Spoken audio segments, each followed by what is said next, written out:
nos trouxe. Glória a Deus. Pegue sua Bíblia, abra comigo. Evangelho do Senhor Jesus segundo escreveu Mateus, capítulo de número 14. Evangelho do Senhor Jesus segundo escreveu Mateus, capítulo de número 14. Oh, glória a Deus, glória a Deus. Oh, Jesus, nós te amamos tanto. Oh, aleluia, aleluia. Quem é do glória vai dando glória. Quem é do aleluia vai dando aleluia. Senhor, Tu és o amado da nossa alma, Senhor. Nós louvamos o Teu nome nessa noite. Nós Te agradecemos de todo o nosso coração pela vida que o Senhor tem nos dado, por todo o bem que o Senhor tem nos feito. Aonde nós estaríamos se não fosse o Senhor? Ah, Senhor, só Tu sabes, porque não temos perspectiva positiva alguma distante da Tua presença. Nessa noite nos colocamos diante da Tua presença como Pedro, como quando dizia: para quem iremos nós, se só Tu tens palavra de vida eterna? É por isso que nós viemos até essa casa, é por isso que nós nos reunimos em oração, é por isso que louvamos o Teu nome, porque enquanto Te adoramos, ressignificamos o nosso entendimento de quem devemos ser para o Senhor. E ao Te adorar, reconhecemos que tudo é do Senhor, que tudo vem de Ti, e que sem Ti nós não somos, não temos, não podemos, não fazemos coisa alguma. Oramos agora em concordância com a Tua palavra, porque a Tua palavra diz que o homem não tem coisa alguma se do céu não lhe for dado. E nós estamos aqui esperando palavra do céu, resposta do céu, direcionamento do céu. Por isso, Senhor, em nome de Jesus nós oramos. Ouve a nossa súplica, ouve a nossa oração.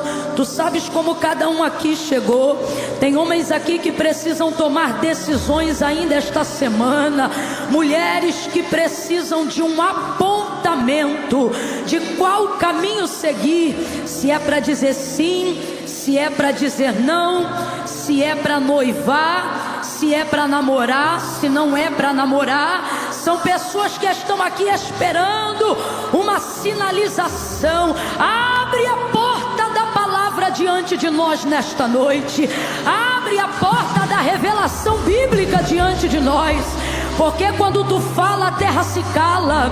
Quando Tu falas, a voz da dúvida, a voz do medo perde força dentro de nós. Eu oro agora por aqueles que oram comigo. Eu oro agora por aqueles que não conseguem orar, Senhor, cuja mente está tão aflita, tão ansiosa, os pensamentos estão tão confusos que não conseguem nem mesmo se concentrar para orar. Nós oramos por esses também agora e Te pedimos: organiza os sentimentos, organiza os pensamentos e vai colocando em nome de Jesus para fora. Expurga, expurga, espreme, arranca e tira todo pensamento de fracasso, todo pensamento de morte, todo espírito de desistência.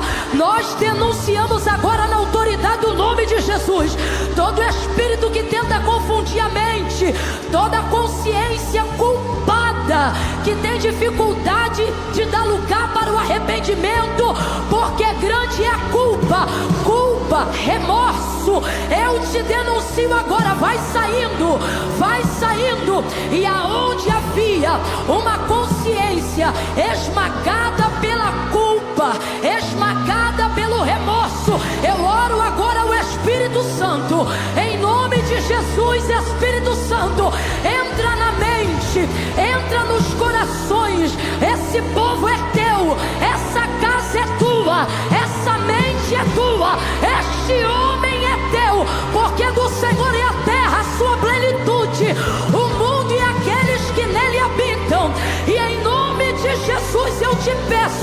limpa a mente, limpa o coração, aviva a tua obra, aviva com arrependimento, aviva com quebrantamento, aviva com confissão de pecados, aviva com entendimento, aviva com inteligência. Abre a mente e o coração, passe em revista, derrama temor do Senhor sobre os nossos corações nesta noite.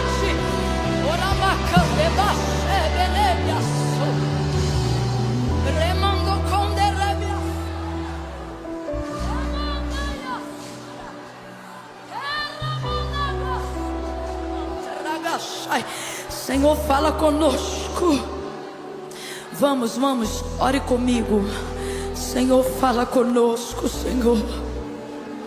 Fala conosco de maneira inteligível, de maneira sobrenatural, de maneira que o espírito, a alma e o corpo, estejam alinhados.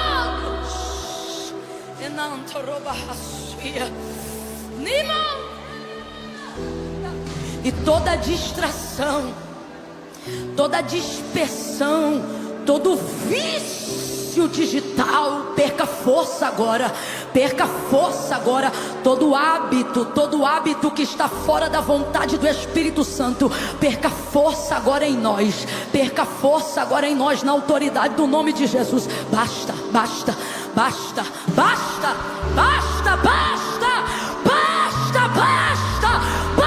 perturbação mental, basta.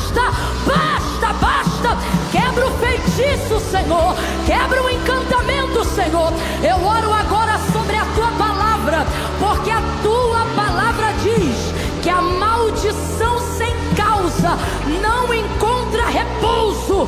Qualquer um aqui que porventura tiver recebido uma palavra que se transformou em seta, que se transformou em agouro, eu denuncio, nós repreendemos agora em nome de Jesus. Seja quebrado todo agouro, todo encantamento, todo acompanhamento de espíritos imundos, queimado agora no fogo da glória e repreendido em nome de Jesus. Basta!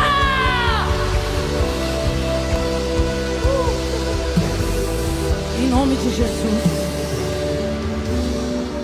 Diga comigo, em nome de Jesus. Isso, diga em nome de Jesus. Diga amém. Aleluia.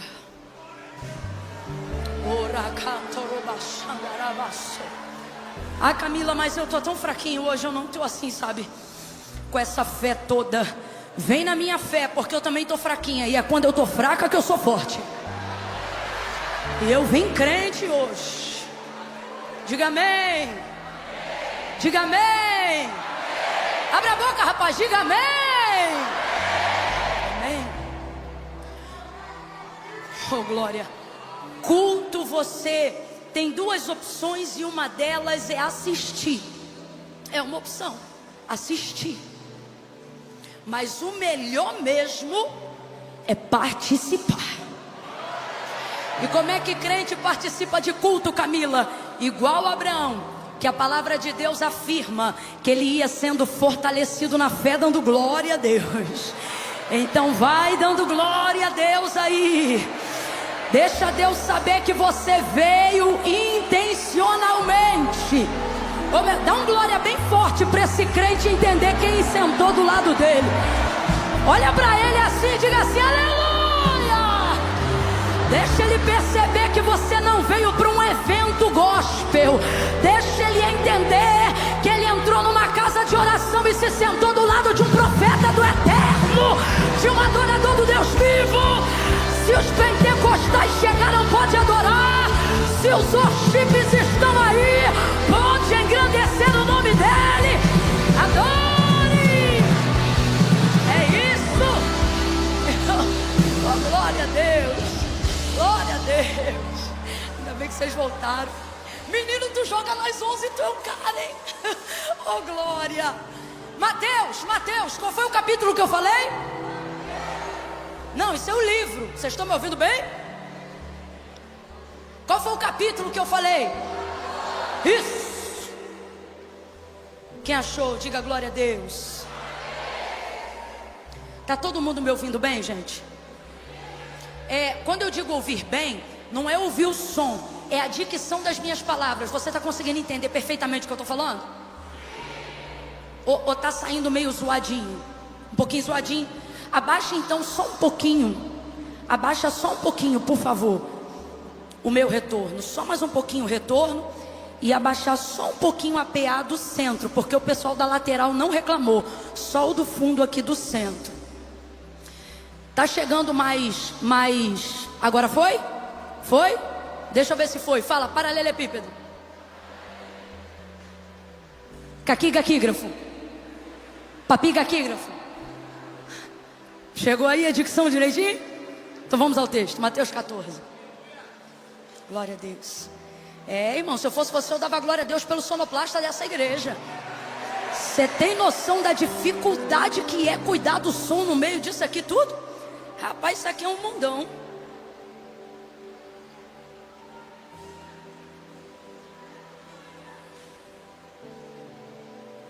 Agora deixa eu ver se eu consigo te ouvir de lá de trás pra cá. Ih, não tô ouvindo muito não. Eita, agora chegou. Maravilha. Irmão, manda alguma coisa de vez em quando aí pra cá. Só pra gente saber que vocês estão recebendo, tá bom?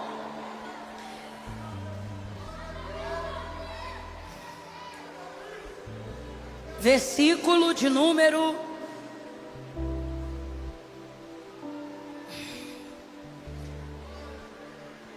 13 em diante. Mateus 14, verso 13, diz assim: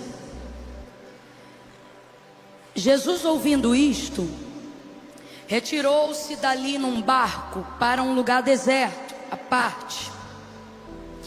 E sabendo o povo, o seguiu a pé desde as cidades.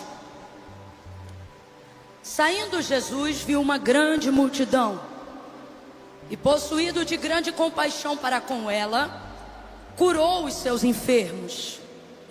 Chegada a tarde, os discípulos aproximaram-se dele e disseram: o lugar é deserto e a hora já é avançada. Despede essa multidão para que eles possam ir pelas aldeias e comprem comida para si. Jesus, porém, lhe disse: não é preciso que se retirem, dai-lhe vós de comer. Então eles disseram: Senhor, não temos aqui senão somente 5 pães e 2 peixes. E disse-lhe eles: tragam-me aqui. Tendo mandado que a multidão se assentasse sobre a relva, tomou os 5 pães e os 2 peixes, e erguendo os olhos ao céu, os abençoou. Depois, tendo partido os pães, deu-os aos discípulos, e os discípulos à multidão. E todos comeram. Diga comigo, todos comeram. Diga, todos comeram. E todos saciaram-se e levantaram dos pedaços que sobejaram 12 cestos cheios. E você diz amém. Diga amém pela multiplicação, diga amém. Senta dando glória a Deus aí, crente. Oh, glória. Ainda bem, ainda bem. Oh, glória a Deus. Glória a Deus. Nessa tarde eu estava meditando sobre esse texto, e eu pedi tanto de Deus, sabe, que nessa noite o Senhor trouxesse resposta ao nosso coração de maneira clara e objetiva. E aí o Espírito Santo me conduziu a esse capítulo que a gente acabou de fazer menção, esses versículos que a gente leu. João Batista tinha sido decapitado, sua cabeça havia sido colocada numa bandeja, e isso foi trágico, foi trágico. Jesus, quando soube dessa notícia, os discípulos de João Batista tinham acabado de sepultar o seu corpo. E aí foram, depois desse sepultamento, contar para Jesus o que tinha acontecido. Afinal, ele é aquele que preparou o caminho do Senhor, ele é o predito pela boca do profeta Isaías, sem contar que ele era primo de Jesus. E Jesus ficou afetado emocionalmente na sua condição de ser humano, ao saber da morte não só do seu primo, mas também do seu amigo.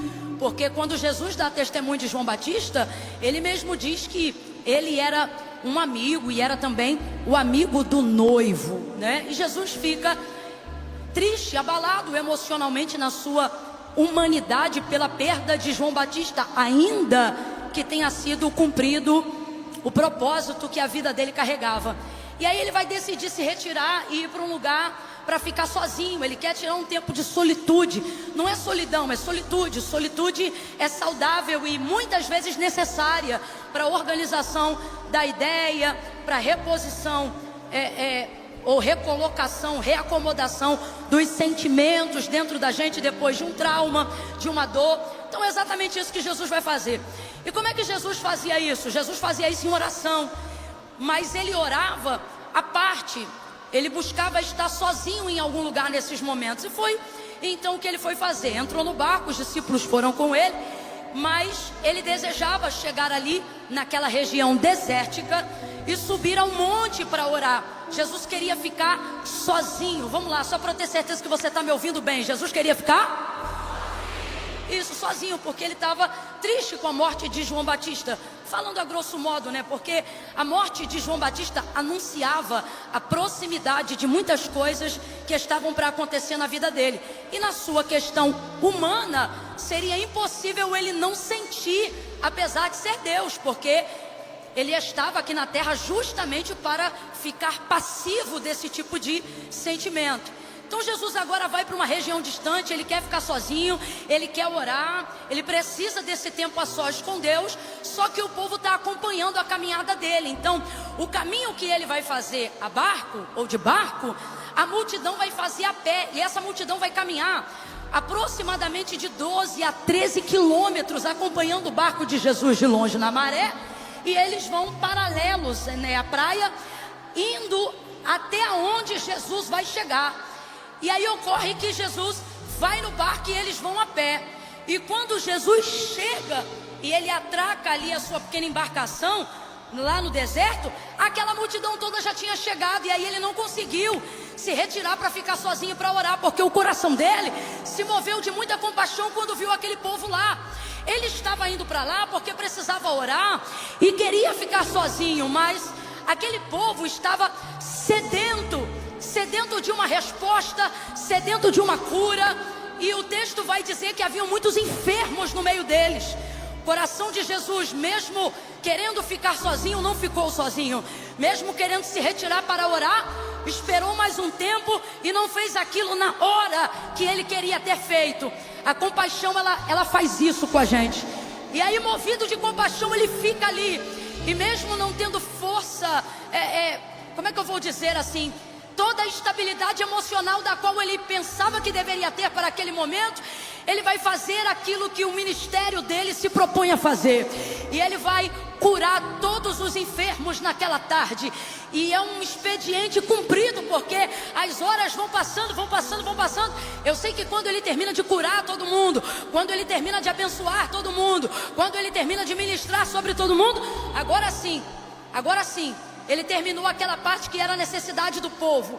E aí os discípulos, vendo o cansaço de Jesus, obviamente cansados também, vão ficar preocupados com aquelas pessoas que já estavam cansadas de terem caminhado mais de 13 quilômetros para poderem estar ali. As horas avançaram e não tem nada para comer. Então os discípulos vão tentar fugir de um problema que na cabeça deles se anuncia, que na cabeça deles se aproxima. Qual é o problema? Como é que a gente vai alimentar toda essa multidão? Imagina uma multidão semelhante a essa que está aqui nessa noite. Era um número parecido com esse daqui para mais, sem contar mulheres e crianças. Então imagina 12 homens mais um, se sentindo responsáveis pela alimentação de uma multidão como essa, sem ter uma cozinha, sem ter uma despensa, sem ter saca de nenhum cereal disponível para todo mundo comer. Eles mesmos, vez ou outra, precisavam de um milagre. Inclusive Jesus tinha que tirar isso da cabeça deles de vez em quando, porque senão eles atrapalhavam o processo do ofício do ministério de Cristo. À medida que eles caminhavam tanto, vez ou outra eles ficavam pensando: a gente está longe de casa, o que é que a gente vai comer? Ou onde nós estamos aqui, não tem nada. Camila, como é que você sabe disso? Porque foi o próprio Jesus que disse a seus discípulos: eu não quero vocês ansiosos com o que vão comer, nem com o que vão beber, nem com o que vão vestir. Jesus não vai falar isso aleatoriamente, não. Jesus traz essa palavra num momento de peregrinação do exercício ministerial. Por quê? Porque essa era uma preocupação latente e contínua daqueles homens que haviam largado seus empregos, daqueles homens que haviam se ausentado temporariamente de onde estavam suas famílias para servir o ministério do Messias. Então aquilo de vez em quando tomava a mente deles. Jesus já havia ensinado eles, mas vez ou outra aquilo vinha. Então, se eles já tinham essa preocupação com eles, imagina agora se sentindo sobre a responsabilidade de uma multidão equivalente a essa multidão que está aqui nesse culto nessa noite. O desespero começa a tomar conta. Aí eles vão até onde Jesus está e dizem assim: Senhor, já está muito tarde, a hora já avançou, começa a liberar o povo e manda todo mundo embora. Eu estou falando a grosso modo que é para todo mundo entender. Manda todo mundo embora. Os discípulos começam a falar para Jesus que é para dar tempo, por causa da hora, desse povo encontrar alguma estalagem, alguma mercearia, alguma porta de algum comércio aberto, para que eles possam comprar comida para si se alimentar. Como quem diz assim: ó, o Senhor já fez até aqui, agora se desvencilha dessa responsabilidade, porque é muita responsabilidade, vai dar problema. Sabe assim, quando você sente que o problema está anunciando que está chegando? É mais ou menos isso que os discípulos estão sentindo. Eles estão sentindo: vai dar problema, vai dar problema, vai dar problema. E aí Jesus vai surpreender todo mundo. Jesus vai dizer assim: olha, mas não tem necessidade de mandar ninguém embora, não. Senhor, mas sabe? Não tem necessidade de mandar ninguém embora, não.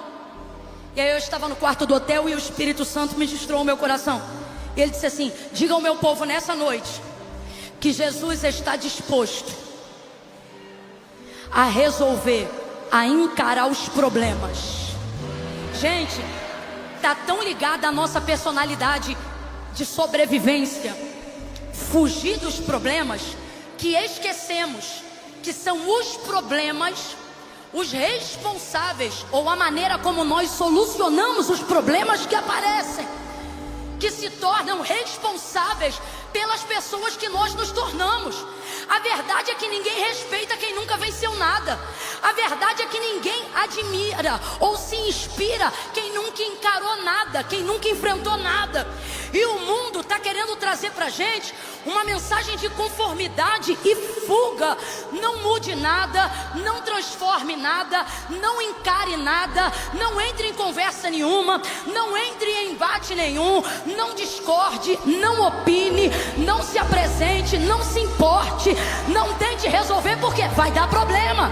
Se você se meter, vai dar problema. Se você tentar resolver, vai dar problema. Se você falar o que pensa, vai dar problema. Agora eu quero que tu tenha a fé que eu vi em Jesus. Olhe para o teu irmão e diga assim: e daí? E daí o que, Camila? E daí que ninguém quer problema. Só que Jesus nos trouxe hoje aqui para dizer para nós: ei, eu estou disposto a encarar. Eu vou encarar o que você chama de problema. Eu vou encarar o que você chama de dificuldade. Me coloca na frente que você vai parar de fugir. Me coloca na frente que você vai parar de ser covarde. Me coloca na frente que você vai parar de melindre.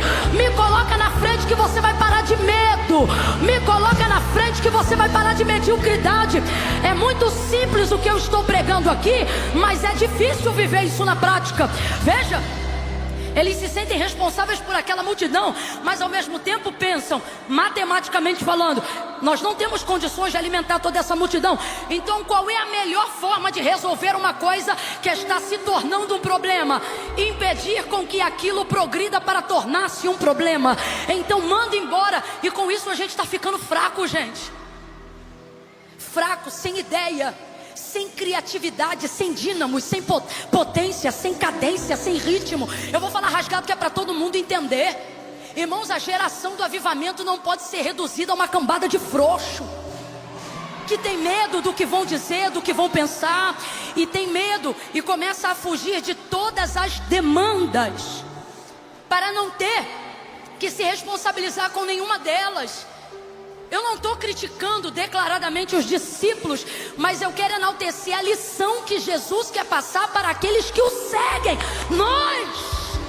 E a lição que ele está dizendo é: se disponha a antes de canalizar a energia que eu te dei, os milagres que eu posso realizar, as ideias que eu posso te dar, as multiplicações que eu posso trazer, aquilo que eu posso fazer. Ei, antes de perder a energia que eu posso canalizar para você botar a tua mente para resolver esse problema, pare de canalizar a sua mente e a energia, a unção, o dom, o talento que eu te dei para fugir. Você pensa assim: olha, Camila, mas a gente não tem dinheiro. Mas nem tudo é dinheiro. Ah, Camila, mas a gente não tem tempo. Não, irmão, a gente não tem disposição. O que o Senhor está dizendo é: eu estou disposto a encarar tudo que você estiver disposto a resolver. Ah, não, você não entendeu não, eu vou repetir. Ele não está falando se você tem recurso ou não tem recurso. O que ele me trouxe aqui para perguntar hoje a você é: tem disposição? Porque se tu tiver disposição, eu tenho a solução. Ao invés de fugir, mata essa bola chamada vida no peito. Jesus trouxe alguém hoje aqui, e o que ele está dizendo é: quem manda embora é porque quer ir também, mas para quem quiser ficar, eu crio solução. Jesus está dizendo para a gente: eu estou sentindo uma graça de Deus aqui. É a primeira vez que eu te peço isso essa noite. Levanta a mão direita, o mais alto que você puder. Vamos embora. Coloca a esquerda na mesma altura, vai. Quando eu disser 3, bota a mão no ombro do vizinho, mas não bota de qualquer jeito não. Quando eu disser 3, tu vai botar a mão no ombro dele, vai sacudir ele e vai dizer: aonde tem disposição, nunca falta solução. Aonde tem disposição, nunca falta solução. 2, prepara. 3, fala pra ele: aonde tem disposição, Jesus entra com solução. Se tiver disposição, ele entra com solução. Mas se quiser fugir, não vai ver milagre, não vai ver multiplicação, não vai se tornar especialista, solucionador. Se eu fosse você, eu batia na mão de uns 3 e dizia para eles: fica que Jesus resolve. Fica que Jesus resolve. Encara que ele abre a saída. Encara que ele dá um jeito. Disposição.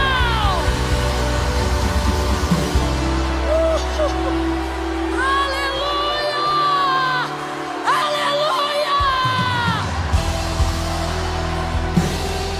O divórcio é mais fácil, mas se você ficar, Jesus encara a crise conjugal. Desviar da igreja é mais fácil por causa do álcool, mas se você disser: Jesus, eu vou resolver o problema no vício com álcool, Jesus desce hoje na tua frente e diz: então manda todo mundo assentar, porque eu vou encarar. Eu vou encarar.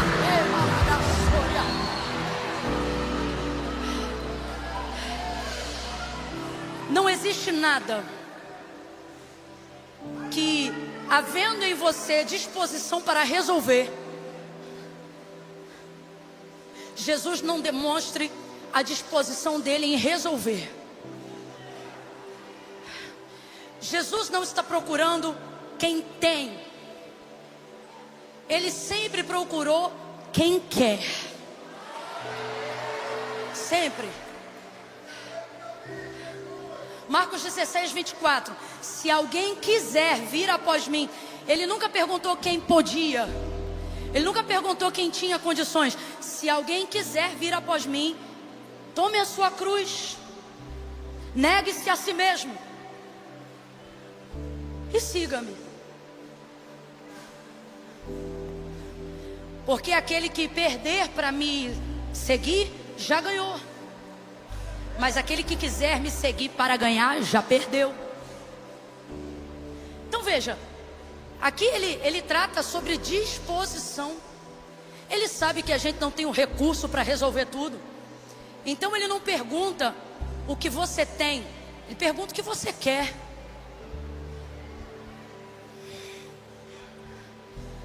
Você vai ver enfermos. Lembra do Bartimeu, o homem que não podia ver? Ele está clamando: filho de Davi, tem compaixão de mim. Filho de Davi, tem misericórdia de mim. A multidão dizia: fica quieto, cego, fica quieto. E o texto diz que mais alto ele gritava: Senhor, filho de Davi, tem compaixão de mim. E então Jesus vai parar no meio da multidão. Ele vai conseguir gritar mais alto que toda a multidão. E ele vai dizer: Senhor. Aí o Senhor para. Está tão nítido, todo mundo sabe o que ele quer. A multidão sabia o que ele queria. O próprio cego achou que era óbvio que Jesus sabia o que ele queria, já visto que ele era cego. Mas quando Jesus olha para ele, ele pergunta para Bartimeu: o que queres que eu te faça? Porque não é sobre necessidade, é sobre o que você está disposto. Não é sobre ser óbvio ou não ser óbvio. Jesus está dizendo: é Jesus, tá? Porque ele sabe que a gente não tem condições na gente mesmo. Então ele está dizendo: se você ficar, eu estou disposto a encarar. Eu vou encarar esse gigante que é maior do que você, essa dívida que é maior do que você. Encarar é meu linguajar, grosso modo. A verdade é que nada encara ele. Nada encara ele. Ele é incompetitível. Então Jesus está falando com a gente aqui: ó, eu não quero que você tenha o plano completo. Eu só quero que você demonstre a disposição. Qual é a sua disposição? Você quer ficar casada? Você quer ficar casado? Então demonstra a disposição que Deus vai entrar nessa crise conjugal. É o que? Esse CNPJ foi Deus que te deu? Você quer abrir falência? Ou acredita que Deus te deu e quer lutar para essa empresa? Ah, Camila, mas eu não tenho a solução. Jesus te trouxe hoje aqui para dizer para você: ei, a solução sou eu, a disposição é sua. O que você quer? Porque o problema não é ele não fazer, ele vai fazer. O problema é que você já chega diante dele dizendo o que você quer fazer. E normalmente o que a gente quer? Fugir. Fugir de problema é o que a gente quer. Só que os profetas se tornavam profetas e eram reconhecidos como profetas, não porque fugiam de problemas, mas porque eram as pessoas certas para serem procuradas quando um problema aparecia. E era isso que tornava eles reconhecidos. O testemunho de Samuel diz assim, ó: Samuel, reconhecido por profeta do Senhor, desde Dan até Berseba. Se fosse no Brasil, é como se o autor estivesse dizendo assim, ó: reconhecido como profeta do Iapó, que é o Chuí. Por quê? E aí o texto vai dizer: nenhuma de todas as palavras que saíram da sua boca. Aí o que o testemunho está dizendo, que não é só as palavras que Deus falava em sua boca, não. É as palavras que ele também dizia. Deus garantia. Aí o texto diz: nenhuma de todas as palavras que saíram da sua boca, o Senhor deixou cair em terra. Elias, a mesma coisa. Você lembra quando Elias disse assim, olha: sob a minha palavra eu digo que não vai cair chuva, nem orvalho do céu. Isso não foi Deus que mandou ele dizer, não. Se você olhar o texto direitinho, você vai ver que isso aí foi ele que disse. O que é que Deus fez? A mesma coisa que o texto aponta que Deus fazia com Samuel. Sustentou a palavra dele, porque ele tinha crédito, tinha vida com Deus. Então Deus sustentava o que mandava dizer e também sustentava aquilo que eles falavam, para que o testemunho dele como Deus continuasse sendo sustentado na vida desses profetas. Agora, como que esses homens desenvolveram tamanha fé, tamanho poder para a solução? Gente, aquela menina da casa de Naamã era um capitão de um grande exército. Uma menina que sabia quem era o profeta Eliseu, ela vai dizer para esse homem: olha, tem um senhor na minha terra que se o senhor conseguisse falar com ele, o senhor não ia ter mais essa lepra. Naamã, o sírio, vai lá onde estava o profeta. O endereço das casas dos profetas eram públicas, porque os problemas eram levados até lá. A gente quer ter testemunho, quer ter vida com Deus, mas Deus nos confronta nessa noite aqui dizendo: como eu vou ser glorificado? Como eu vou trazer reconhecimento? Como a minha glória vai se manifestar? Se de tudo que eu te dei, você só usa a sua inteligência, a sua matemática, seu recurso e sua criatividade para fugir de toda parcela, de todo cartão, de todo problema de família, de todo problema espiritual. Você odeia gente com problema, você foge de gente com problema, você não dá 5 minutos para aquela irmã que é esquisita, para aquele irmão que é esquentado. Por quê? Porque você quer vida perfeita, mas a verdade é que a tua vida perfeita vai acabar já já. Por quê? Porque a vida de quem tem uma vida que vale a pena tem que ser a vida de quem aprendeu, irmão, o ritmo da vida. E qual é o ritmo da vida? O ritmo da vida é que perfeição humana é utopia. A verdade da vida é que tem dia que a gente está lá em cima, tem dia que a gente está lá embaixo, tem dia que a gente tem dia que a gente não tem. A verdade é que tem dia que tu tem saúde, tem dia que tu está enfermo. Esse mundo está em rotação, e o mundo espiritual também. E você quer manter numa linha reta. A frequência cardíaca, quando entra em linha reta, é só para dar a hora do obituário. Você está me entendendo? Agora, quando tem vida, é eletrocardiograma, é o gráfico subindo e descendo. E a gente vai aprendendo a entrar no ritmo e no compasso. Camille, como é que eu faço isso? Não é fugindo, é encarando. Você vai atender essas chamadas de telefone essa semana. Pare de fugir dos seus credores, pare de fugir, pare de fugir, pare de fugir de tudo aquilo que tem te perseguido, que tem te humilhado. Cachorro só late enquanto a gente corre. Vire as costas para cima dele, pegue um pau na mão e veja se ele não começa a dar marcha ré. Deus está dizendo: pare de fugir.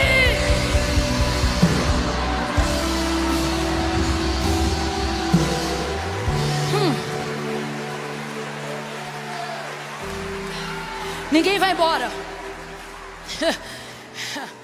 Essa hora me lembrou a cena de um filme que eu não vou dar ibope porque não combina. Ninguém vai subir. Rapaz, ninguém vai embora. Ninguém vai sair. Eles querendo fugir. Ninguém vai. Ninguém vai. Vou falar diretamente com alguém que entrou aqui numa crise dizendo assim: Senhor, o menino está me dando muito trabalho, mas eu vou fazer as malas dele e vou mandar ele para morar lá com a minha mãe. Vou falar do jeitinho que eu recebi aqui do Senhor, tá? Vai mandar ele para casa de ninguém. Ele é teu filho, vai ficar na tua casa. Tu vai encarar essa educação e vai ver Deus agir no expediente do turno que você não pode cobrir enquanto você cuida dele como mãe solo. Senão você nunca vai ter o potencial que hoje você vê na sua mãe. E nunca será o potencial que as outras pessoas precisam ver em você. Então, Jesus diz: olha, vou ficar. Todo mundo vai ficar. E vocês vão ficar. Então eu quero que você aprenda essa lição, e eu só dou mais 2. Jesus está disposto a encarar a demanda da qual nós queremos fugir. Então, se ele vai encarar, eu vou ficar. Posso ouvir um amém? Essa não pode ser só a minha verdade, tem que ser a sua também. Tenta dizer comigo assim: se Jesus encara, eu fico. Isso. Ele disse: manda, ninguém vai embora não, vai ficar todo mundo aí. São nesses problemas e nessas crises que a glória de Deus é manifestada. Sabe essa palavra que eu acabei de reproduzir, que era a palavra que o Elias disse: sobre a minha palavra não vai cair nem orvalho, nem chuva sobre a terra. Rapaz, aquilo trouxe uma fome, foi um desastre. Aquilo ali foi problema. Eita, mas deu muito problema.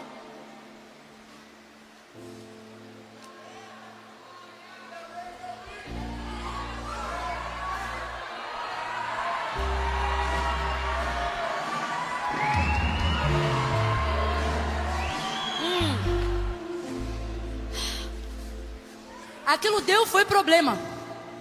Veio fome. Quem tinha culpa pagou, quem não tinha culpa pagou também. Só que a impressão que você tem é que Elias está vivendo uma crise emocional, mas não está vivendo o problema do qual ele gerou. Por quê? Porque a verdade é que ele tem uma comunhão e uma intimidade com Deus que aqueles que estão debaixo da sentença a qual ele liberou não têm. Então tem mãe com fome, tem filho com fome, mas ele não. Ele está sendo alimentado pelo anjo, está sendo alimentado pelo corvo. Aí parece que Deus vai dar um choque de realidade nele. E diz assim: olha, Elias, levanta, volta, e eu vou te mandar ir na casa de uma viúva. E essa viúva, a viúva de Sarepta, ela vai te sustentar. Só que quando Elias chega lá, a viúva que Deus levantou para sustentar ele só tinha um pouco de farinha, e a perspectiva de vida dela era curta, por causa de toda aquela fome, que agora é consequência da chuva do céu que ele lacrou.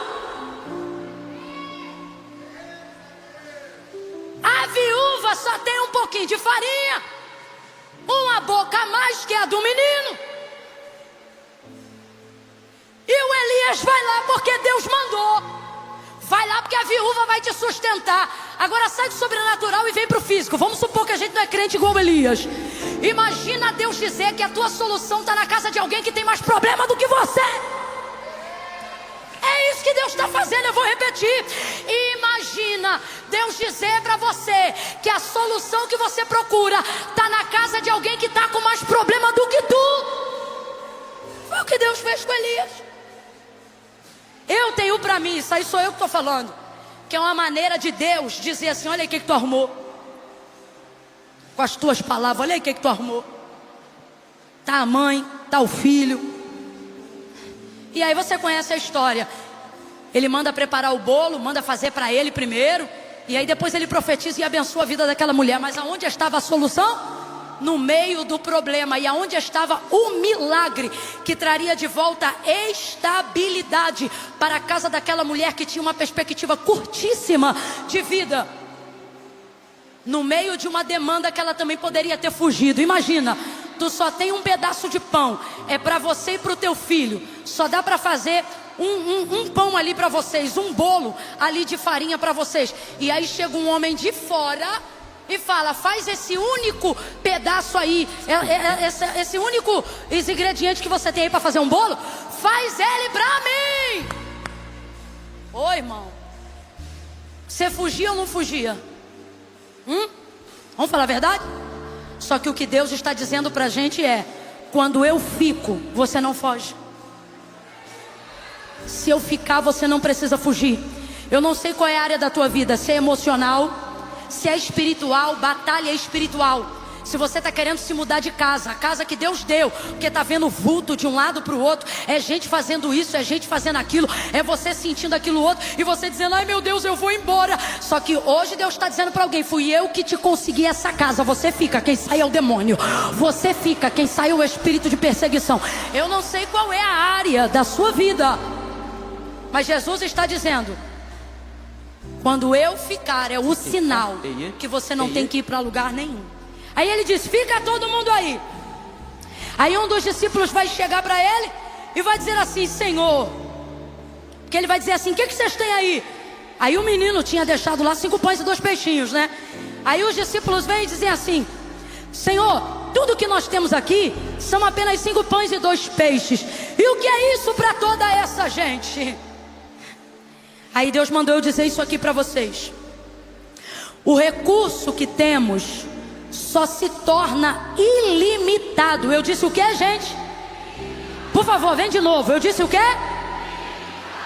O recurso que nós temos só se torna ilimitado nas mãos dele. Na nossa mão dá para nós, na mão dele vai dar para todo mundo.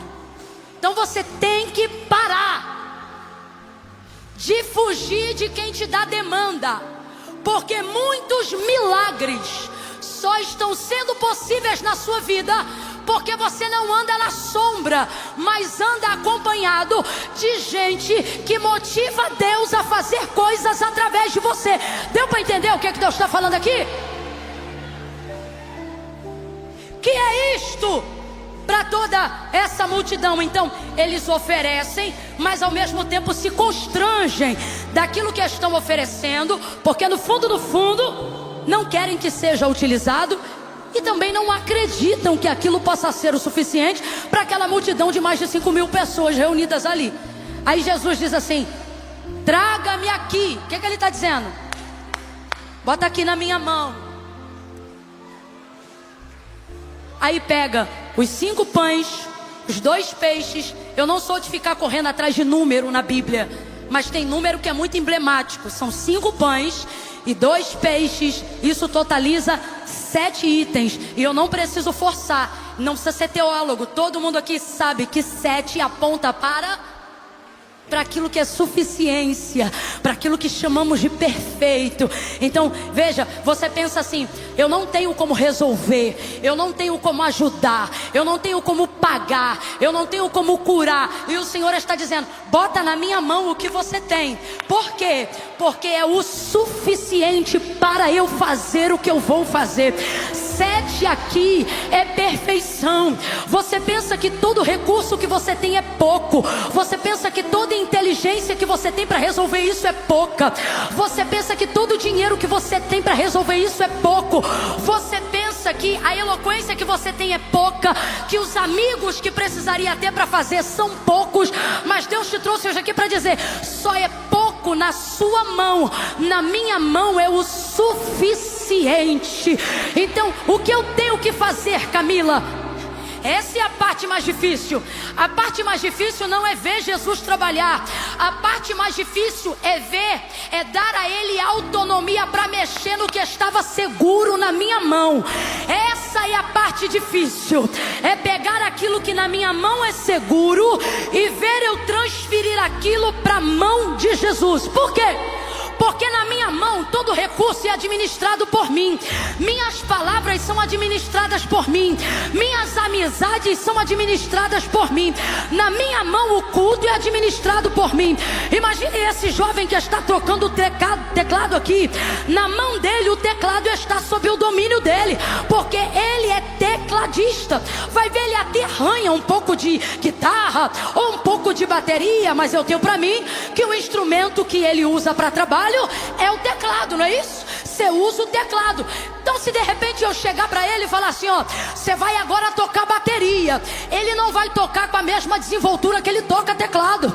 Ele vai ficar um tanto quanto travado. A mesma coisa é se eu pegar o baterista ali agora e falar: o baterista, faz o seguinte, troca com ele aqui, e agora você toca teclado e ele toca bateria. Não é um instrumento de ofício deles. Eu não tenho dúvida, ainda mais se eles forem da Assembleia de Deus. Toca teclado, toca bateria, toca guitarra, toca baixo, toca pandeiro, toca tudo, porque crente que aprende é assim, toca um pouco de tudo, mas não é o ofício dele.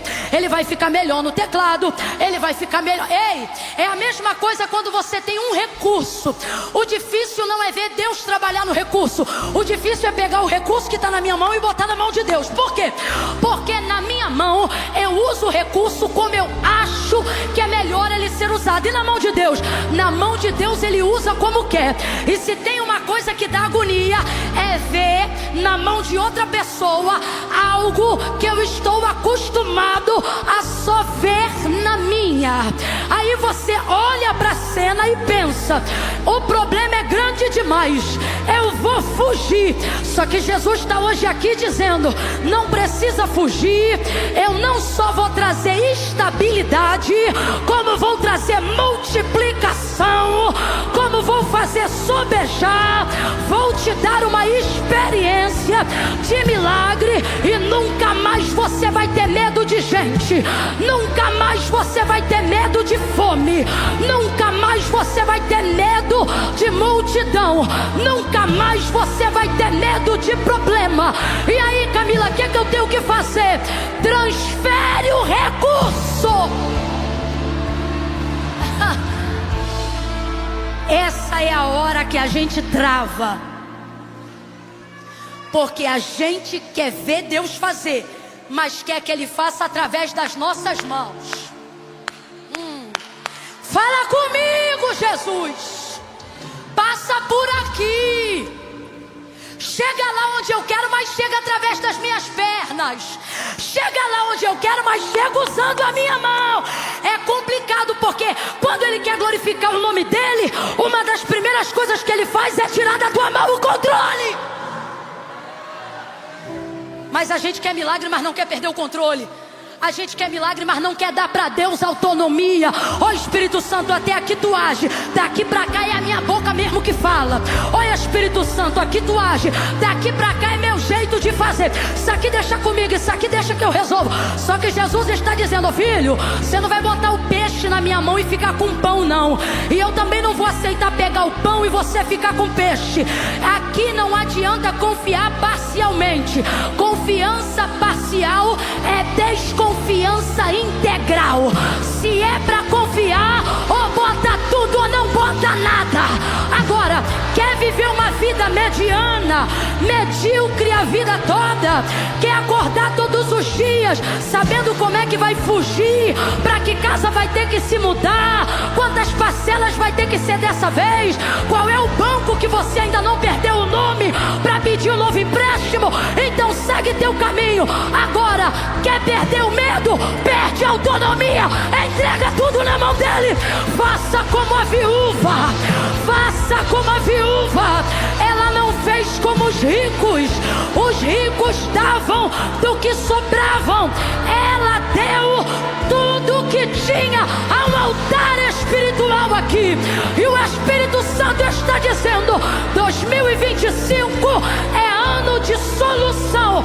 Ou coloca tudo e espera o retorno, ou não coloca nada e vai-te embora com os teus pães. Agora, quer vitória? Coloca tudo, confia, confia, confia, confia totalmente, confia integralmente. Uns confiam em carros, outros em cavalos, uns confiam na bolsa, outros em investimento, uns confiam no dólar, outros em Bitcoin, mas nós confiamos no Senhor dos Exércitos. Uns levantam e caem, mas nós nos levantamos e temos estabilidade. Estamos de pé porque confiamos no Senhor. Se eu fosse você, eu levantava a mão e entregava tudo. Eu entregava tudo. Minha casa, meus negócios, minha família. Tira de mim o controle. É tudo teu, é tudo teu, é tudo teu. Tu administra melhor do que eu. Tu comanda melhor do que eu. Tu encara e ninguém te encara, porque tu estás acima de tudo que me afronta, de tudo que me humilha. Toma, Senhor, é teu. Meu Isaac é teu. Meus pães são teus. Meu peixe é teu. Minha família é tua. O ministério não é meu. O ministério é teu. É teu, é teu, é teu.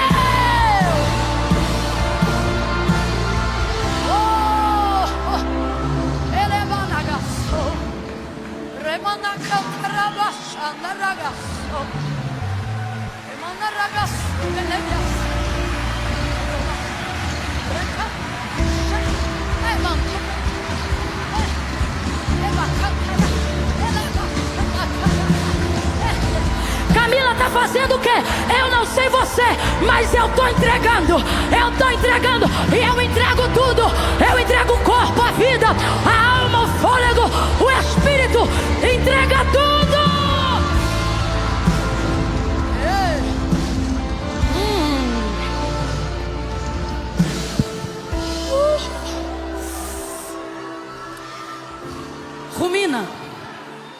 Rumina comigo e veja se as áreas que não prosperam como deveria não são justamente as áreas das quais você pede bênção, mas não entrega o controle.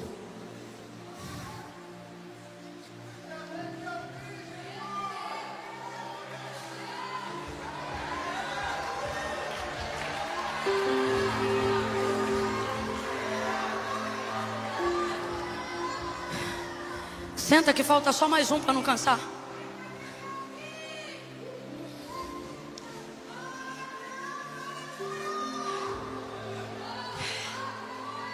Se ele fica, eu encaro. Ou melhor, se ele encara, eu fico. O problema não é ver ele fazer, o problema é da autonomia dele em cima do recurso que foi dado a mim. Então, ok, eu vou entregar. Ok, Camila. Ok, eu vou entregar. Eu vou entregar. Porque quando nós disponibilizamos para Jesus o que temos, nós não revelamos só a nossa necessidade, mas revelamos também o nosso coração, né? Aí Jesus pega os 5 pães, os 2 peixes, e ele vai fazer uma coisa que raramente ou quase nunca fazemos. Para mim é uma grande lição desse texto. Jesus pega os 5 pães e os 2 peixes e ele vai dar graças. E você nunca vai ver Jesus dando graça pós-milagre. Jesus só dava graça pelo que ele tinha antes. Jesus não dá. Esse negócio de culto e ações de graça, quem inventou foi a gente. Jesus nunca esperou receber para fazer. Ele fazia com o que ele tinha. Ele pega os 5 pães e 2 peixes e ele vai dar graça. Vai dar graça. Pela multiplicação, pelos 5 pães e os 2 peixes. A gente tem que aprender isso, gente. A gente tem que aprender isso. A dar graça pelo que a gente, a consagrar a Deus o que a gente, quando eu tiver, quando eu puder. Vou falar rasgado, é por isso que tu nunca tem. Quando você quer muito dar, você não espera ter para fazer. Você dá com o que você tem, faz com o que você pode. Aí ele pega os 5 pães, os 2 peixes, e na mão dele, aquele recurso é um anúncio de estabilidade. O que isso significa? Que antes da multiplicação, que é o que de fato eles precisavam, ter na mão de Jesus os 5 pães e os 2 peixes, é ter o anúncio no mundo espiritual e físico, de que agora, tudo que outrora estava em desordem, agora está sob controle e domínio de alguém que vai administrar aquilo. Então Deus está mandando eu dizer isso aqui para alguém. Você ainda não viu o que eu vou fazer, mas já era para ter parado de se desesperar. Por quê? Porque antes de se alegrar com a multiplicação, primeiro eu vou te dar a paz que excede todo entendimento, que é a certeza de que eu já estou no controle. Ei, já estou no controle. Ei, já está na minha mão. Te acalma. Ei, para de ficar desesperado. Está aqui na minha mão. Camila, mas eu ainda não vi multiplicação. Mas já vai começar a desfrutar de paz. Eu não planejei dizer isso, mas Deus está me autorizando a dizer isso agora. Você está com pressa de ver a multiplicação, mas desfrute da paz que você já não desfrutava há anos. Desfrute da tranquilidade que você já não desfrutava há anos. Deus vai visitar teu sono esta noite mesmo, para você saber que Ele está aqui na palavra dEle. Tu vai voltar a dormir esse mês, sono que há anos você não dormia. O Deus de Israel, o Deus de Jacó, o Deus de Isaac, o Deus de Abraão vai visitar teu sono, e tu vai dormir o sono de quem sabe que tudo está no controle dEle. Ele pegou, tá com Ele, e se tá na mão dEle, o agiota não pega. Se tá na mão dEle, o banco não pega. Se tá na mão dEle, o devorador não entra. Se está na mão dEle, o gafanhoto não consome. Na mão dEle o diabo não toca. Na mão dEle o feitiço não faz efeito. Na mão dEle a bruxaria não tem força. Tá na mão dEle, tá na mão dEle, tá na mão dEle. Desfrute de paz. Desfrute de paz. Antes de desfrutar da alegria da multiplicação, desfrute de paz. Você já está perturbado há tanto tempo que nem lembrava mais como é que é. Ei, Maragacia. Aleluia! Aleluia! Oh glória! Aleluia! Desfrute de paz. Deu graças. E eu encerro aqui. Ele vai partir o pão em pedaços. Gente, isso aqui é tão difícil. Eu estou com uma situação tentando resolver até hoje só por causa disso aqui. Porque eu já fiz o 1. Se Jesus vai encarar, eu vou ficar. Já fiz o 2. Dei para ele o controle, já desfruto de paz. Mas o 3 eu ainda estou negociando. Você sabe o que é negociar? É um algo. É do verbo negociar. Eu negocio, tu negocia, ele negocia. Sabe assim? É difícil. É a parte mais difícil.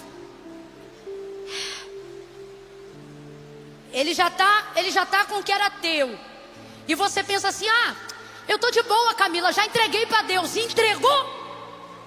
Tu vai ver que entregou o pão, o peixe, mas ainda não entregou a confiança do coração. Quando que eu vou ver? Quando ele começar a pegar o pão que na tua mão era inteiro e tornar pedaço na mão dele.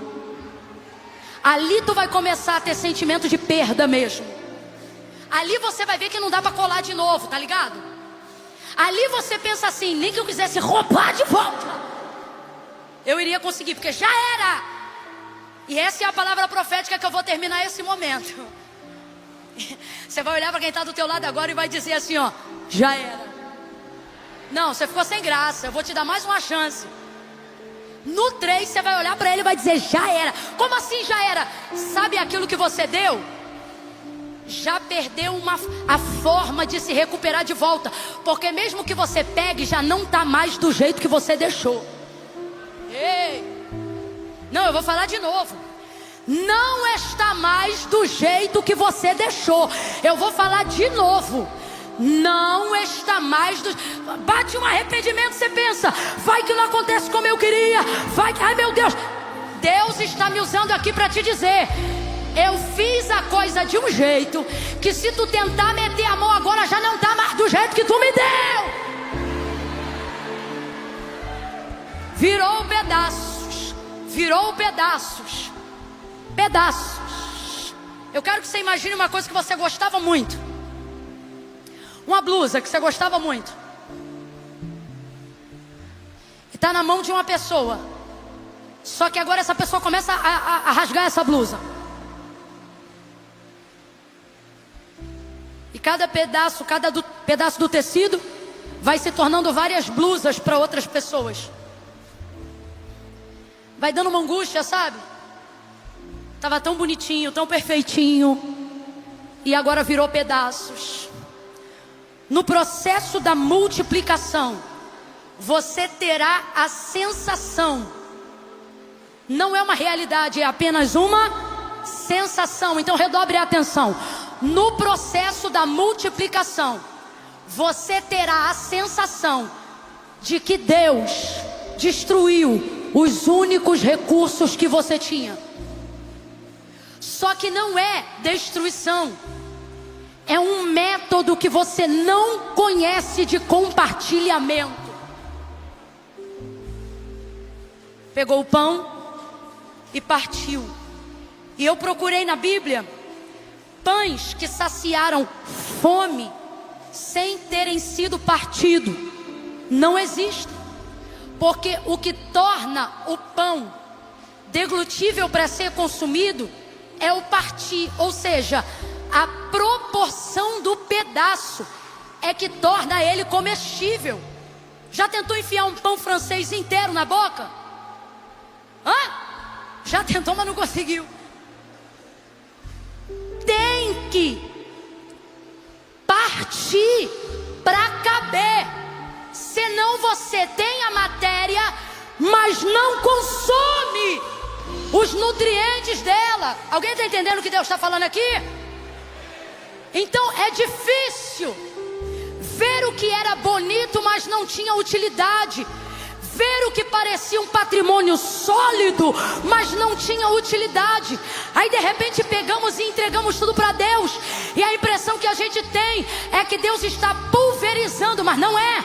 Deus está dizendo: entenda, na minha mão, o que antes era um monumento vai ganhar movimento. Vocês estão acostumados com monumento, vocês gostam de monumento, mas eu gosto de movimento. Avivamento não é monumento, avivamento é movimento. E eu me lembro que no dia que o Espírito Santo desceu, foram vistas por eles línguas como que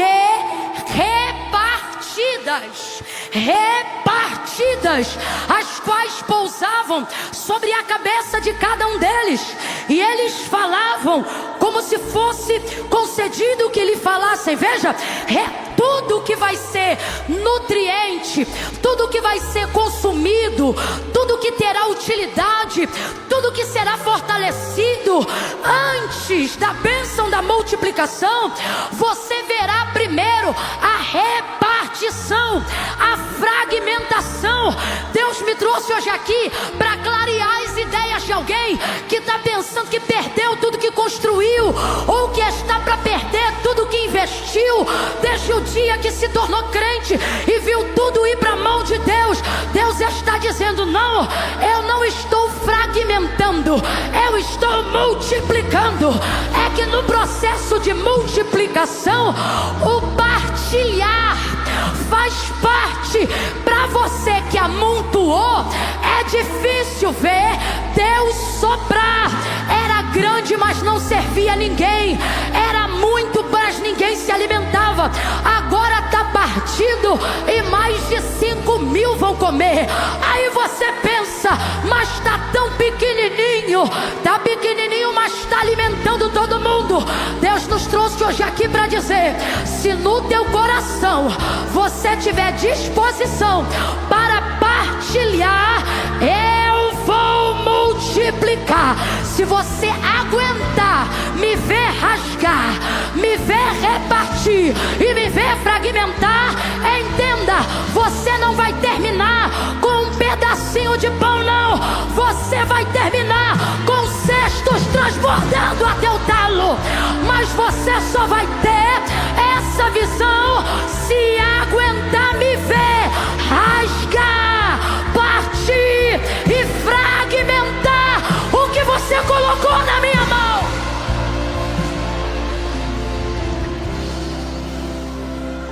Tá apegado? Não consegue entregar? Ok, não é obrigado. mas não verá multiplicação. Multiplicação é para quem aguenta ver Deus rasgar o pão. Lucas capítulo 22. Sabe não? O texto diz assim: é a última ceia de Jesus. E ele pega o pão depois da Páscoa e agora faz a ceia.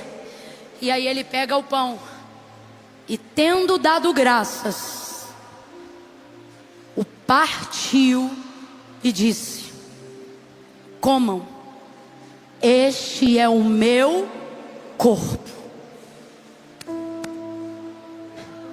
que é entregue por vocês. Quem vai ser moído por nós? Jesus. Humilhado por nós? Jesus. Esbofeteado por nós? Jesus. A única maneira de consumirmos o corpo de Cristo hoje é porque ele foi amassado no Calvário, fragmentado na cruz. Está entendendo? Ele tornou possível que cada um aqui pudesse receber.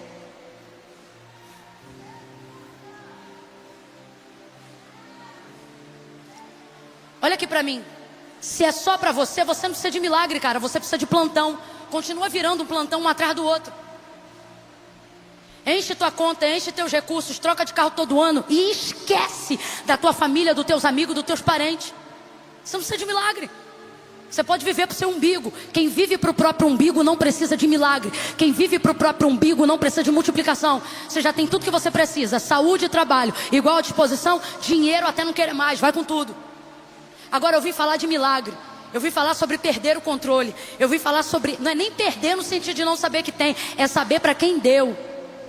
Eu vim falar sobre corações cujo combustível é a compaixão. Senhor, eu queria ajudar a fulana, queria ajudar o ciclano, mas o Senhor sabe, eu não entro na causa dele porque não posso, não resolvo o problema dela porque não posso. Aí Jesus vem nesse culto, ouça hoje aqui, para dizer: se é compaixão que tu tem, fica que eu vou encarar por você, eu vou multiplicar. Mas você tem que estar disposto a me deixar fragmentar. Por que que ele parte? Porque ele também se deu. Ele disse: olha, vossos pais receberam o maná, o pão que desceu do céu lá no deserto, e consumiu e não adiantou nada, mas eu sou o pão vivo que desceu do céu. Então quando ele parte o pão, ele tem autoridade para fazer isso, porque ele se entregou por nós. Então ele não está fazendo nada, ele não está te pedindo para fazer nada que ele não fez primeiro. Você está empoderado por Deus para fazer isso. Aqui ó, eu quero falar para quem tem compaixão, para quem está com o coração queimando, para abrir ONG, projeto social, para poder ter uma área na empresa para abençoar alguém. Eu estou falando com essas pessoas, para quem tem o coração na família, no DNA, para quem quer mudar a história da família, da hereditariedade, para quem quer um antes e depois de Cristo na sua vida. É com você que eu estou falando. Para você Jesus está dizendo: ei, entrega tudo que eu vou repartir, mas quando acabar, tu não termina pobre e nem termina igual você estava antes de me chamar, não. Tu vai terminar com os cestos lotados, porque vai ter sensação de perda, mas ela é temporária. Por que é temporária? Porque o fim da história não termina com perda, termina com multiplicação. Vai multiplicar.